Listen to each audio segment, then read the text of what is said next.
Dear friends of the Lucerne Festival, welcome in 24 and my first extraordinary guest, I must say, in this year at Michael and Francis Pablo Heras-Casado, one of the most sought after and really most interesting conductors from the younger generation.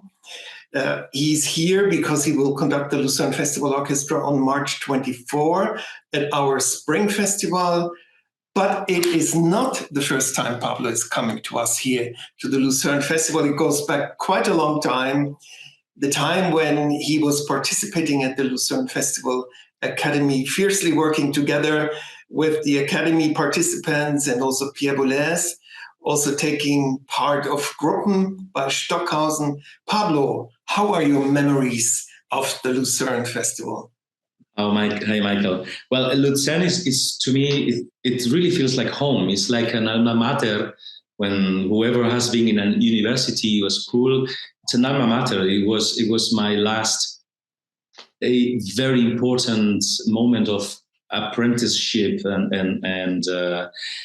it was a great opportunity for me to be in such a festival and to be sharing with young musicians from all over the world such an intense experience, like Stockhausen's Gruppen, and then next year also Stravinsky's Rite of Spring, the hand of Pierre Boulez and Peter Erdős. And it was for me a fundamental experience and a great chance to be able to be part of such a festival, to every day to be able to attend concerts and to talk to different artists and to be confronted to to the challenge of Stockhausen's Gruppen with many other conductors, great colleagues, Pierre Boulez, whom I knew before I met them there, and then he kept being an important mentor, an important person for me in my life, like Peter Erdős. Then later I came back to Lucerne a few more years, and now the fact that I'm coming back to Lucerne this year, next March, it's for me a great honor and a great responsibility, because I say Lucerne for me is very important and a very big joy to go back to all those memories. Thank you. Actually, the Academy will be celebrating 20 years this summer, and we will think back to those memories with you. Just a word maybe to Pierre Boulez. He was in his late stage of his career, and it was the dream of Pierre Boulez to create such an academy. And I know that you were one of the students and participants he enjoyed most to work with. What was it like to work with him? Well, he was my last teacher, I can say. I mean, the learning process never ends. But since I started with 17 years old conducting until 2007, when I was at the academy, he and Peter Erdős, but Pierre, as a very important mentor, was my last teacher and made a very strong impact on me. And he brought me back to the fundamentals of music. So it's about the text, it's about the score, it's about being honest, it's about being someone who serves the music beyond any other sense of ego, personality. You can never be on top of the genius who is the composer itself. And you have to serve it, and you have to master the score at the minimum detail, and you have to be as honest and prepared and humble before your music stand and your score, and also in front of the musicians you work with. You have to honor that every single second you are in front of you're confronted to that, and this was very, very important, because when I started into music, I was strongly believing that. And then sometimes you start a career, you are seduced by other ways of thinking or by other, trends and other. But it's about your essence.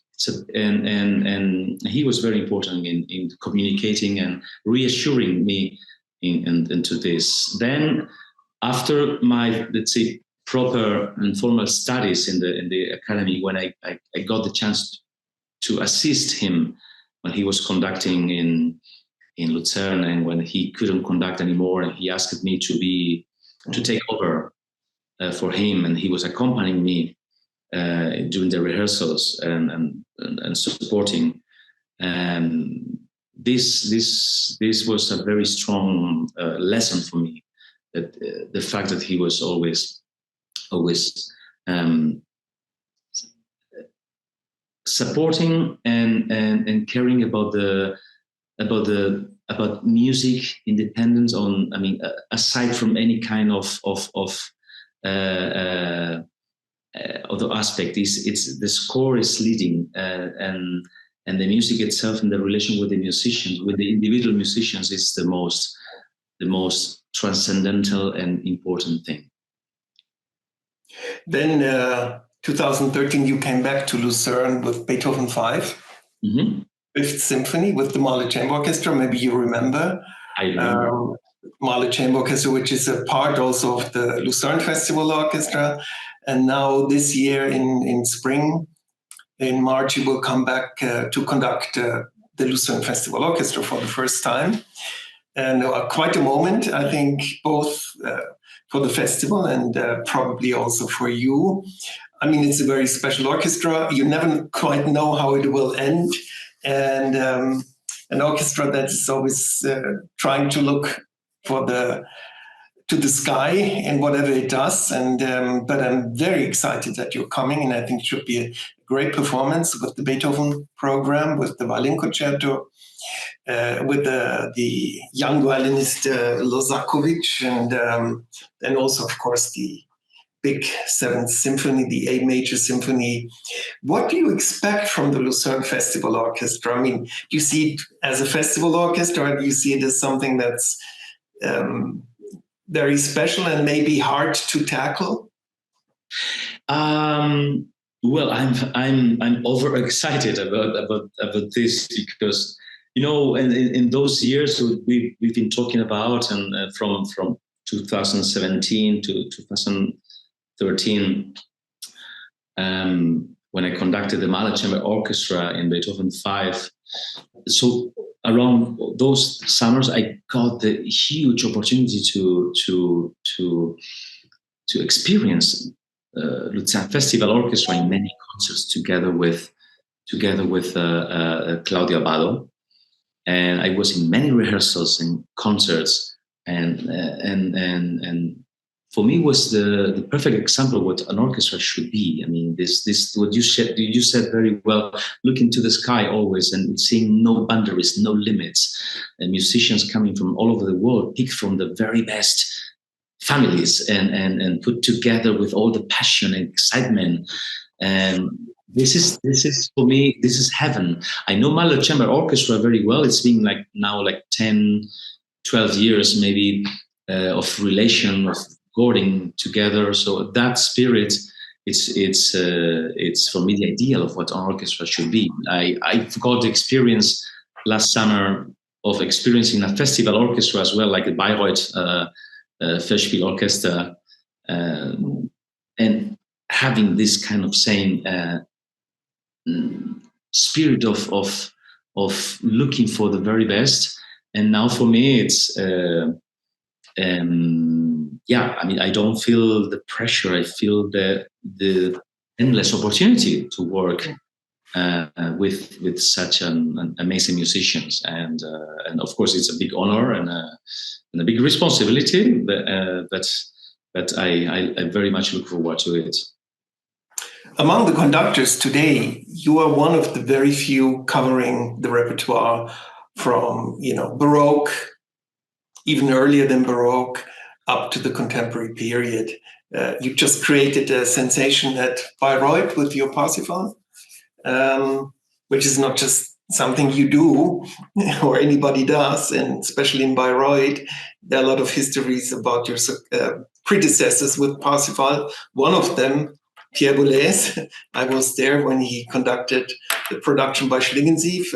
It's quite a scandal, I mean, from the side of the production, but to go to Bayreuth and to be creating such a success with Parsifal is extraordinary.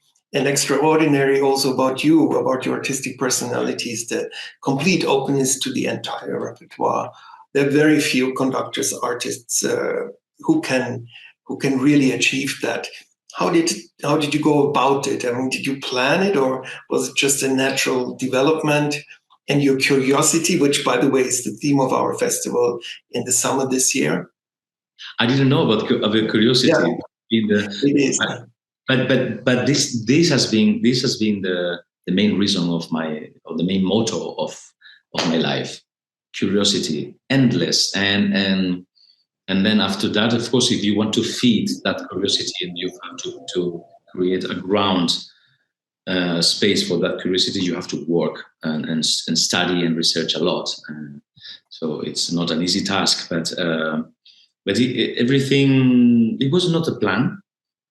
It was not a plan at all, but it was just out of hunger of knowledge and discovery and curiosity that as a young musician, when I started my first ensembles and conducting experiences, I came from the early music world as a singer myself, but also very early experiencing on period instruments.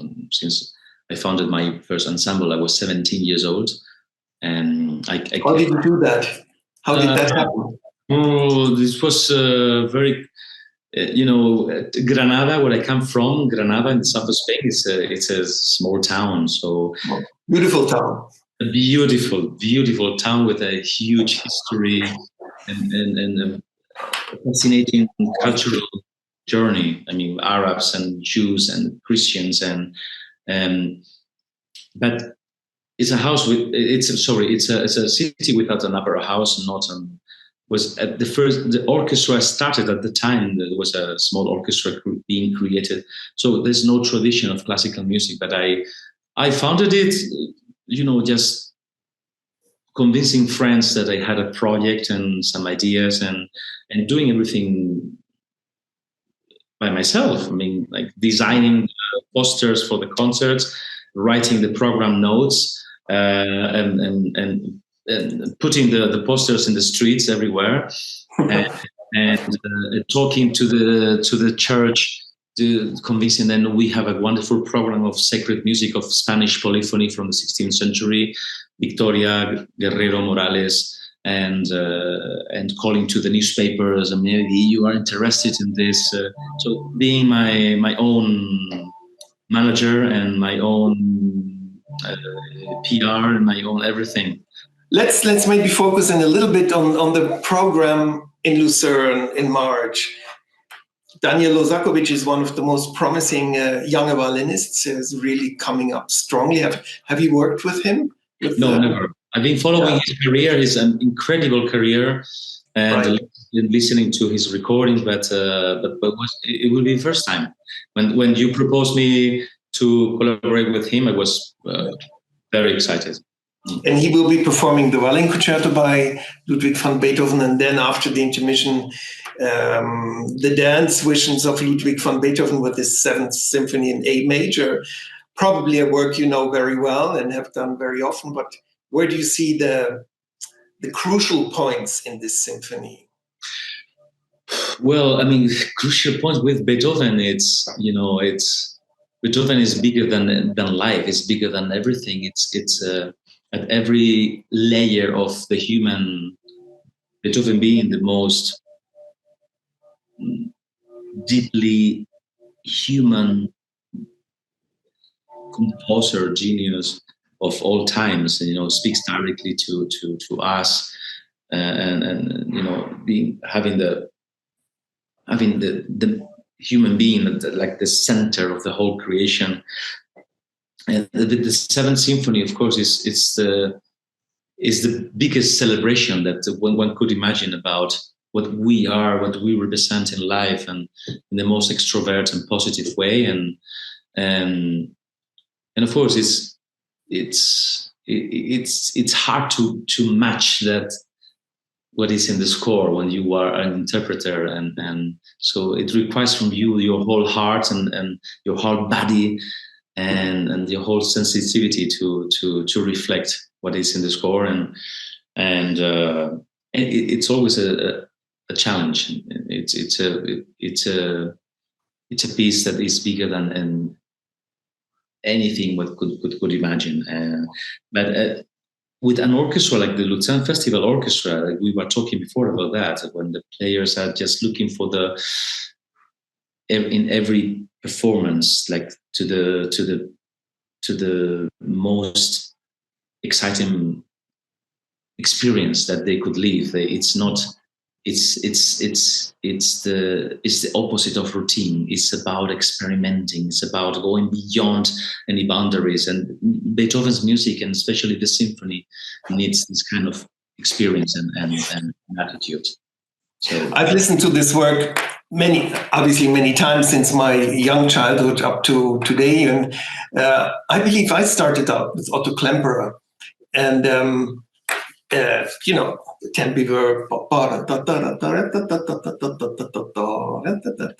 and then of course sometime came Arno Kur, and it was double speed. yes, And even Claudio Abbado used the Norman Del Mar edition, and he really confined himself to the more authentic, faster tempi. Where do you stand? well, I mean, Norman Del Mar and Reiter it's I think now it's the way. I mean, it's the truth, and Urtext and all these new musicological editions are completely up to date. We have to use all this information, and so all these period instruments performance or historically informed, I would say, performance, regardless the kind of instrument you use, but it's about all the information we have now. And tempi, metronomes, they are right. And these metronomes are right. And at least they have to be well regarded, and this gives a new light and gives some truth to the musical essence, and gives an access to the more radical and modern and revolutionary aspects of Beethoven's music. Yeah. And it's a composer who writes, and every single note, sometimes forte, forte, forte, forte, forte, and he writes. So this, don't give up. You have to really go for it at the extreme level of the musical interpretation. He's just trying to escape the norm of his time. He's to escape the conventions of his time by writing in a very strong and determined way, by writing a metronome, by writing dynamics, and by writing articulations. And I think this is the essence of his spirit. And of course, I truly believe on that way. Pablo, we thank you so much for your very precious time. I know you're just a little bit relaxing in Madrid in your home, but off to Japan, I think tomorrow, the day after. So I know Yes. how busy you are, and I cannot say how much we're looking forward to your revolution with the Lucerne Festival Orchestra and Ludwig van Beethoven in March, on the 24th of March. Should be fantastic, and we wish you all the best, and so much looking forward to welcoming you back to the Lucerne Festival. And thank you for everything, and much luck on your upcoming engagements. Thank you. Thank you, Michael. I really look forward to being back home, one of my musical homes. And you and I, we've been knowing each other since I was a student there already. And also from personal level, it's been a great time talking with you, and discussing about Beethoven and the projects. And I look forward to being there together and reunited with you and all the wonderful musicians of the Festival Orchestra. Thank you. Muchas gracias.